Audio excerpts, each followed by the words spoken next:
Hello students, let us continue with the topic nucleus. कल हम लोगों ने न्यूक्लियस के बारे में पढ़ा था कि न्यूक्लियस के पास डबल मेम्ब्रेन लेयर है जिसे हम लोग बोलते हैं न्यूक्लियर मेम्ब्रेन। उसके अलावा हम लोगों ने कुछ वर्ड्स पढ़े थे जिसमें हमारे पास वर्ड आया था क्रोमोसोम। क्रोमोसोम के पास होता है डीएनए। डीएनए के अंदर हम लोगों ने पढ़ा था hereditary unit called as gene. ये सारी टर्मिनोलॉजी आपकी कंप्लीट हो गई है। थोड़ा सा आप लोगों को अभी इस चैप्टर के लिए टेक्स्ट बुक रीड करना पड़ेगा क्योंकि ये सब टर्मिनोलॉजी टेक्स्ट बुक में भी वैसे की वैसे दी हुई है जैसा मैं आप लोगों को पढ़ा रही हूँ। कहीं पर अगर कोई डाउट्स आते हैं तो प्लीज़ आप लोग मुझे सेंड कर दीजिए, मैं आप लोगों को सॉर्ट आउट कर दूँगी। या कोई टॉपिक आप लोगों को दोबारा पढ़ना है वो बोल दीजिए कि भाई ये वाला इशू है मैम, वापस पढ़ा दो। चलिए आगे हम लोग जब बढ़ते हैं तो हम लोग न्यूक्लियस वाले टॉपिक को ही कंटिन्यू कर रहे हैं। न्यूक्लियस के अंदर हम लोगों ने पढ़ा कि न्यूक्लियस ये अपना सेल वाला पार्ट था, ये न्यूक्लियस वाला पार्ट था, ये न्यूक्लियर मेम्ब्रेन हो गया था, क्रोमोसोम हो गया था, क्रोमोसोम के पास डीएनए है ये हो गया था, जीन्स हो गया था। अब कुछ और टर्मिनोलॉजी के अंदर हमें एक नया वर्ड पढ़ना है जिसे हम लोग बोलते हैं क्रोमैटिन।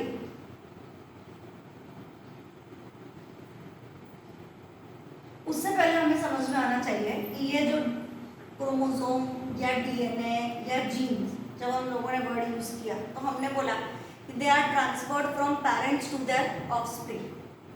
ये लैंग्वेज कल आप लोगों को समझाई थी कैसे ट्रांसफर होते हैं। देखिए मैं जो पढ़ा रही हूँ वो थोड़ा सा एक दो वर्ड एक्स्ट्रा हो सकता है कि आप लोगों को लगे कि अरे ये तो हमें बुक में मिल ही नहीं रहा, कोई इशू नहीं है। एक्चुअली हमारे पास सेल डिवीजन होता है। सेल डिवीजन में हमारे पास दो प्रोसेस हैं, एक है माइटोसिस और दूसरा है मियोसिस। माइटोसिस में क्या होता है कि हमारे जितने भी नंबर है सेल हैं, जैसे ये एक सेल है, ये वाला सेल पहले अपने अंदर न्यूक्लियर जो पार्ट है इसे डबल द अमाउंट करता है। मतलब जो भी इसके पास अंदर वाला पार्ट प्रेजेंट है, साइटोप्लाज्म है, जो भी इसका मटेरियल है ये उसका डबल द अमाउंट करेगा। इस चीज को ये इंक्रीज करना चालू करता है। जब ये पार्ट इंक्रीज हो जाता है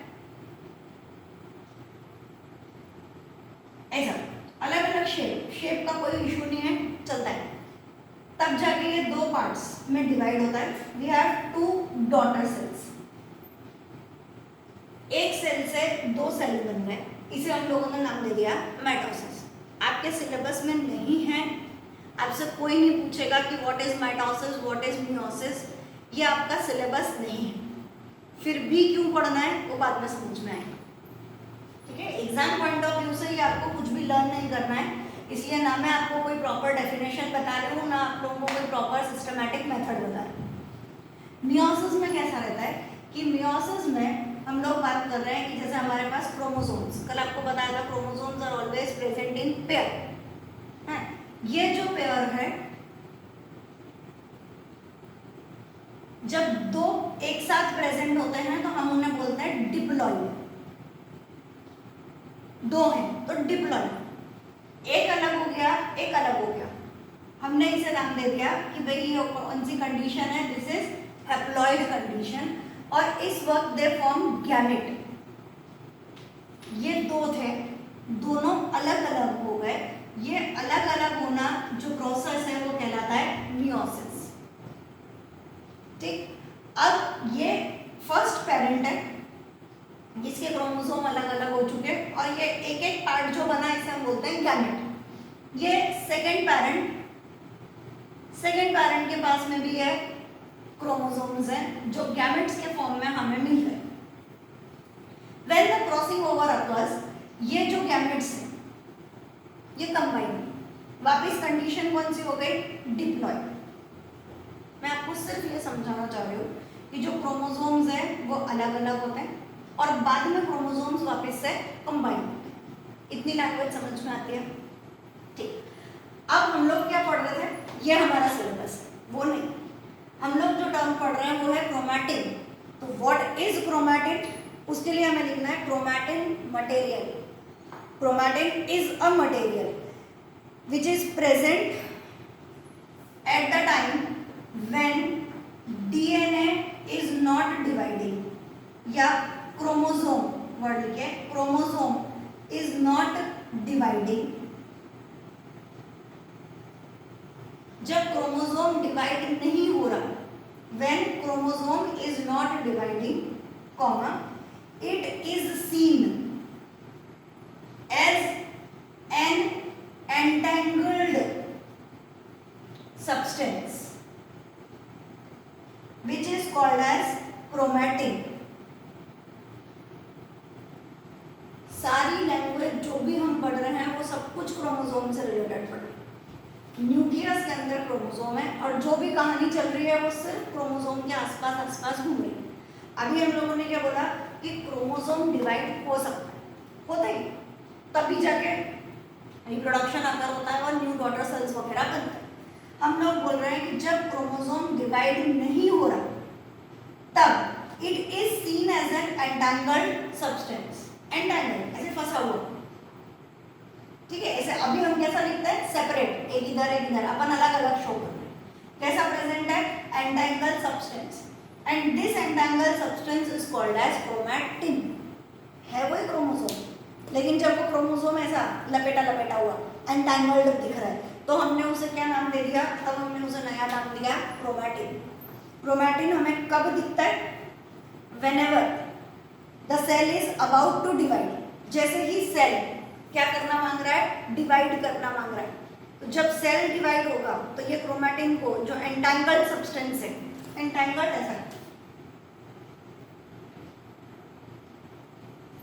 ये जो एंटेंगल्ड सब्सटेंस है, इस एंटेंगल्ड सब्सटेंस को अपने आप को अलग अलग करना पड़ेगा। ये अलग अलग होगा, ये वाला पार्ट अलग, ये वाला पार्ट अलग। ये सब आपका सिलेबस नहीं है, वापिस वही बात, सिलेबस नहीं है। सिलेबस आपका कितना है कि व्हाट इज क्रोमैटिन, तो हम लोग बोल रहे हैं when chromosome is not dividing, it is seen as an entangled substance, तब वो क्रोमोसोम हमें एंटेंगल करा हुआ दिखता है। ये जो एंटेंगल्ड क्रोमोसोम है, इस एंटेंगल्ड क्रोमोसोम को हमने नया नाम दे दिया क्रोमैटिन।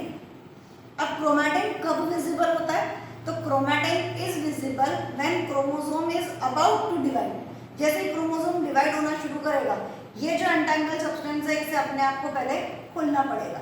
जब ये खोलना शुरू करता है तब हमें ये क्रोमैटिन इजीली विजिबल होता है। तो व्हेन इज क्रोमैटिन विजिबल, तो whenever the chromosome is about to divide, chromatin is easily visible, ठीक है। और अगर आपसे कोई पूछता है कि सेल डिवीजन के नाम बताओ, तो आपको पता होना चाहिए it is mitosis and meiosis. ये सब पार्ट केवल आप लोगों को समझाने के लिए कि हाँ भाई सेल को डिवाइड क्यों करना पड़ता है, क्या होता है, थोड़ी सी उस लैंग्वेज के लिए आपको माइटोसिस और मियोसिस बताया। तो chromatin, when chromosome is not dividing, it is seen as an entangled substance. This entangled substance is called as chromatin. दूसरा question, when chromatin is visible, तो हमारा आंसर आएगा when chromosome is about to divide, the chromatin is clearly visible, ठीक है। ये आपकी एक कहानी क्रोमैटिन की खत्म होती है। न्यूक्लियस चल रहा है, उसमें हम लोगों ने क्रोमोसोम हेडिंग के अंदर अपन ने दूसरे वर्ड्स पढ़े, डीएनए पढ़ लिया, जीन पढ़ लिया, अब नया क्या पढ़ा, क्रोमैटिन। चलो इसी में और आगे बढ़ते हैं। अब क्वेश्चन है कि क्या हर एक सेल के पास न्यूक्लियर मेम्ब्रेन होता है, does each and every cell has nuclear membrane. Nuclear membrane देखते हैं क्या होगा। ये सेल, ये न्यूक्लियर मेम्ब्रेन, ये न्यूक्लियर मेम्ब्रेन है तो आप ये साइटोप्लाज्म और सेल ऑर्गेनेल्स को न्यूक्लियस वाली चीजों से अलग रख सकते हैं। अगर ये लेयर ही ना हो तो क्या होगा, जो आपके न्यूक्लियर का सब्सटेंस है, यानी न्यूक्लियस के अंदर का जो भी सब्सटेंस है और न्यूक्लियस के बाहर का सब्सटेंस है, वो कैसे अलग अलग आप बोलोगे, कैसे आप बोलोगे कि अरे ये न्यूक्लियस है। आप लोगों को कल भी एग्जाम्पल दिया था कि एक वॉल है तो हम ये बोल पाते हैं कि this is drawing room, this is bedroom, this is kitchen. अगर हम इस वॉल को ही हटा दें तो आप कैसे स्पेसिफाई करोगे कि कहाँ से कहाँ तक ड्राइंग रूम है, कहाँ से कहाँ तक किचन है, कहाँ से कहाँ तक बेडरूम है। हम स्पेसिफाई नहीं कर सकते। तो यही बात हम बोल रहे हैं कि जब तक वॉल है न्यूक्लियस न्यूक्लियर मेम्ब्रेन है, तब तक ये दोनों चीज़ें सेपरेटेड आउट थी। लेकिन अगर ये न्यूक्लियर मेम्ब्रेन गायब हो जाए तो ये सारा का सारा जो भी अंदर का पार्ट है वो सब कुछ मिक्सअप हो जाए। तो क्या ऐसा होता है? तो हमारा जवाब है हाँ, ऐसा है। और उसी बिहाफ पे अब हम लोग सेल्स के दो टाइप पढ़ रहे हैं। We have two different types of sales.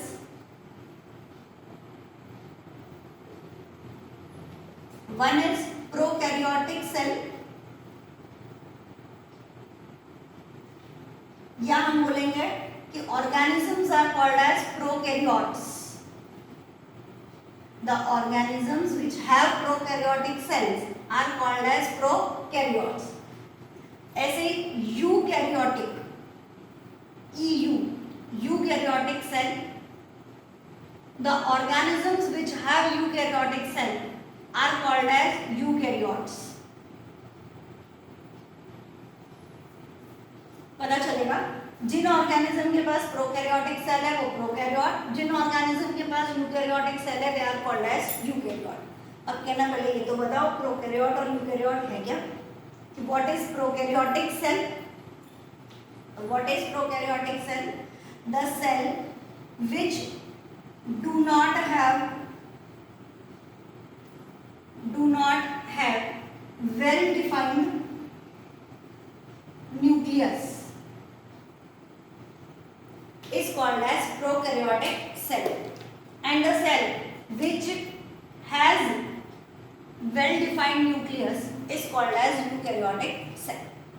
well defined का मतलब अगर हम ये बोल सकते हैं कि ये पार्ट न्यूक्लियस है, हमें अलग से समझ में आ रहा है कि ये पार्ट न्यूक्लियस है, इसका मतलब उसके पास क्या प्रेजेंट है? Nuclear membrane. Second point, the nucleus has nuclear membrane. Nuclear membrane है इसीलिए तो हमने बोला कि ये हिस्सा न्यूक्लियस कहलाएगा। यहाँ पर क्या लिखेंगे? It lacks nuclear membrane. इसके पास न्यूक्लियर मेम्ब्रेन नहीं होती, इसीलिए हम ये नहीं कह सकते कि ये इसका न्यूक्लियस है। Cell which do not have well defined nucleus is called as prokaryotic cell. The cell which has well defined nucleus is called as eukaryotic cell. It has nuclear membrane. It lacks nuclear membrane. ठीक है? उसके अलावा point of difference हमें और चाहिए, तो हम लोग यहाँ पे लेंगे कि दे आर जनरली, दे मतलब prokaryotic cell, they are generally very small. Very small में कितना? तो 1 से लेके 10 माइक्रोमीटर। कितना? They are generally very small. The size ranges from 1 to 10 micrometer. Micrometer का मतलब होता है,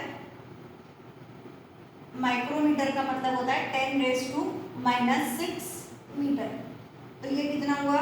1/10⁻6 से लेके 10/10⁻6, या अपन बोल सकते हैं कि 10⁻⁻6 2, ये ऊपर जाएगा, इट इज 10⁻⁻5। ये इसकी रेंज है। ये सब लैंग्वेज मीटर में है, ये वाली लैंग्वेज माइक्रोमीटर में है। बेटर है हम माइक्रोमीटर लर्न करें।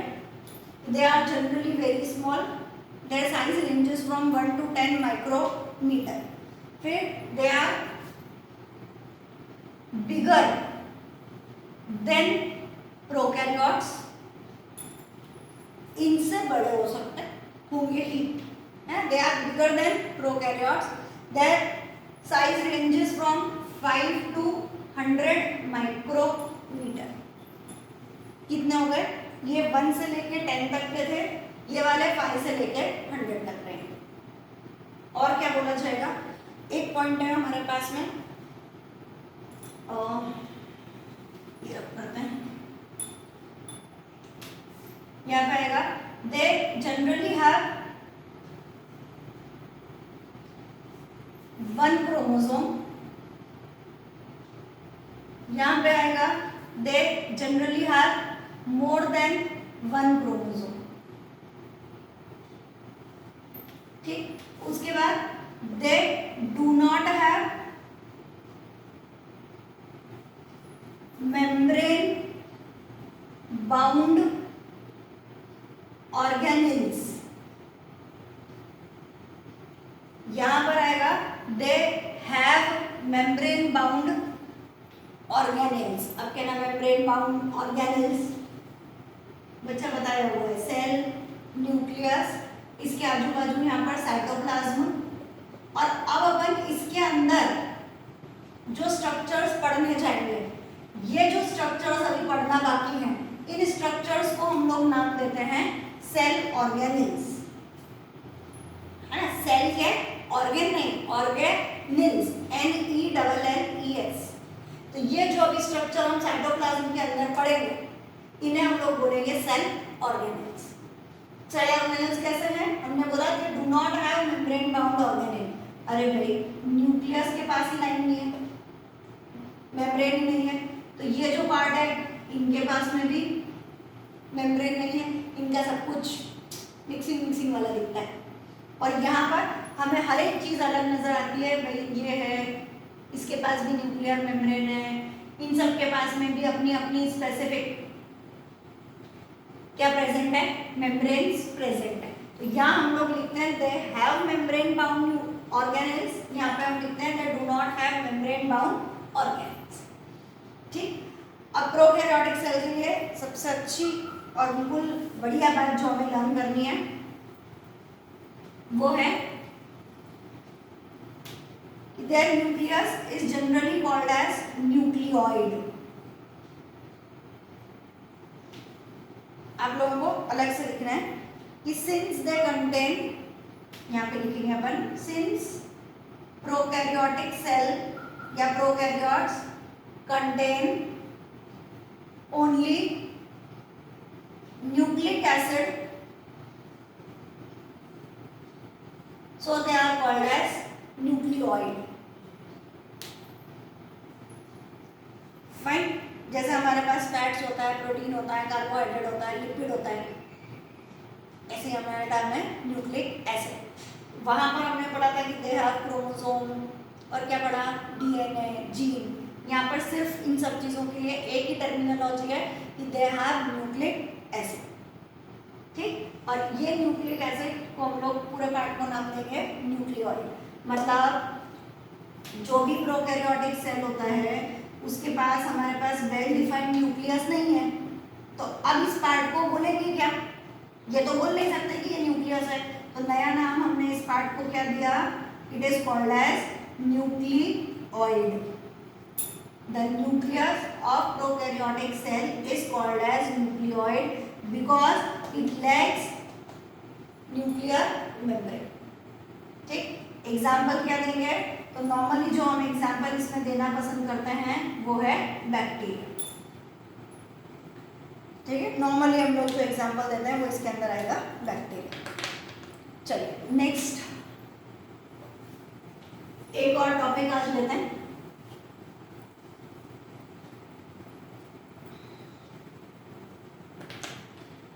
Next topic is cytoplasm.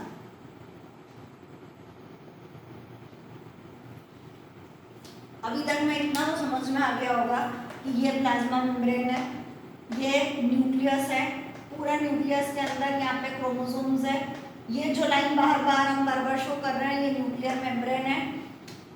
यहाँ पर हमारे पास फ्लूइड लाइक सब्सटेंस प्रेजेंट है। इस फ्लूइड लाइक सब्सटेंस को हम लोग नाम देते हैं cytoplasm. Fluid like substance present inside the cell surrounding the nucleus is called as cytoplasm. ठीक, क्या बोला हमने? The fluid like substance present inside the cell surrounding the nucleus is called as cytoplasm. Nucleus के आसपास वाले को बोलना है, न्यूक्लियस के अंदर वाले को नहीं। ठीक है, और साइटोप्लाज्म क्या क्या प्रेजेंट है? तो साइटोप्लाज्म हैज क्या चीज? Organelles. Different types of organelles are present inside the cytoplasm. Fine, अब इसमें ये समझ में आना चाहिए कि हम लोगों ने सेल मेम्ब्रेन, प्लाज्मा मेम्ब्रेन की बात करी। मेम्ब्रेन क्यों जरूरी है? अलग अलग रीजन हो सकते हैं। आप सेल मेम्ब्रेन की बात कर रहे हैं तो हमने बहुत सारी चीज़ें पढ़ी कि हमें एब्जॉर्प्शन के लिए चाहिए, यहाँ से वहाँ चीज़ों के ट्रांसफ़र के लिए चाहिए, प्रोटेक्शन के लिए चाहिए, टर्जिडिटी, सेल वॉल में हमने वर्ड पढ़ा, बहुत सारी लैंग्वेज हमने पढ़ी। अपने को जो एग्जाम्पल देना है, the significance of membrane, the significance of membrane. ये मेम्ब्रेन वर्ड जनरल है, nuclear membrane, plasma membrane, organelles की membrane, membrane. The significance of membrane can be understood by giving an example of virus. What are virus? अभी तो बहुत ज़्यादा चल रहा है कोरोना वायरस, अभी तो सबको पता होना चाहिए कि वायरस क्या है। What is virus? Virus are the link between living and non-living. They lack any type of membrane. उनके पास किसी भी तरह की कोई मेम्ब्रेन होती नहीं है. They lack any type of membrane. So they do not show. So they do not show the sign of living.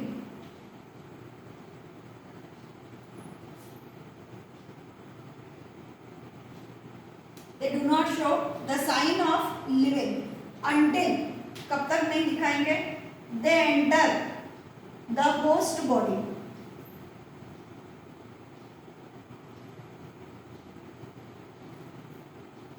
क्या बोल रहे हैं हम लोग कि what are virus? So they are link between living and non-living.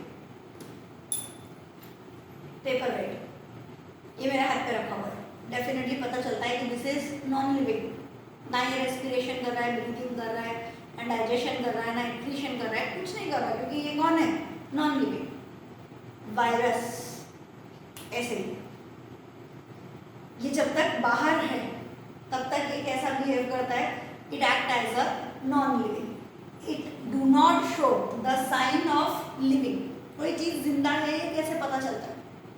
वो breathe करे, वो डाइजेस्ट करे, वो एक्सक्रीट करे, जो हमारे पास लाइफ प्रोसेसेस होते हैं, सर्कुलेशन होता है, कुछ तो करे जिससे हम बोले कि हाँ भाई ये जिंदा है। वायरस, इसके पास कोई मेम्ब्रेन ही नहीं, इट इज नॉन लिविंग। लेकिन जैसे ही ये किसी होस्ट बॉडी के अंदर जाता है, वो होस्ट ह्यूमंस हो सकते हैं, एनिमल्स हो सकते हैं, प्लांट्स हो सकते हैं, डिपेंडिंग ऑन द वायरस। जब वो किसी होस्ट बॉडी के अंदर जाता है तो वो उस होस्ट को ही, उसके सारे जो भी उसके सिस्टम है उनको अपना बना देता है। और अब वो वायरस कैसा हो गया? लिविंग। सारे सिस्टम उसने चालू कर दिए, उसके सारे लाइफ प्रोसेस पूरे चालू हो जाते हैं। वहाँ पे वो रिप्रोडक्शन भी करता है, अपने नंबर्स को इंक्रीज भी करता है।